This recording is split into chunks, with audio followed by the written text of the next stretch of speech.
The first time I saw a patient's heart stop, I was a medical student and spent the night in the emergency department of a small local hospital.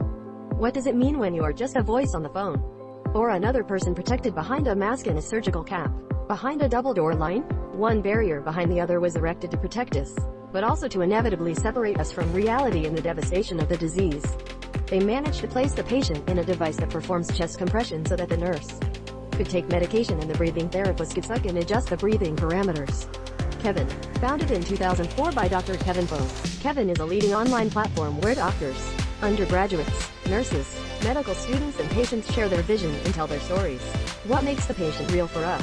Why is he or she so important to us that we care about them? Probably the same thing that makes death real for the family. During the internship, I remember a roommate who had at least 6'2" and weighed over 220 pounds. His heart massage was so strong that he almost always broke his ribs. It took about 40 minutes. Long enough for she to have little chance of coming back. So long enough that even I, a doctoral student, stayed to help with a heart massage. Looking at the code, you can compare it with the evidence of human struggle, manifested in the show with the crushing of ribs. A kind of terrible piece of modern food.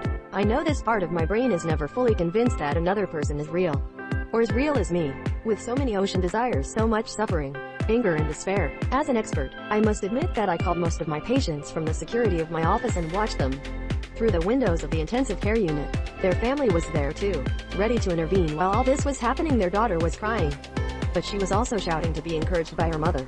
These thoughts arose when I observed the patient code during IAD-19. As a physician treating infectious diseases, I was safe above the glass barrier and stayed in the room with many other people. However, distance creates an emotional barrier that goes beyond the physical barrier, which makes it difficult to practice with empathy. Usually stable structure of sternum and ribs, cartilage and bones, injuries that move separately under the arms.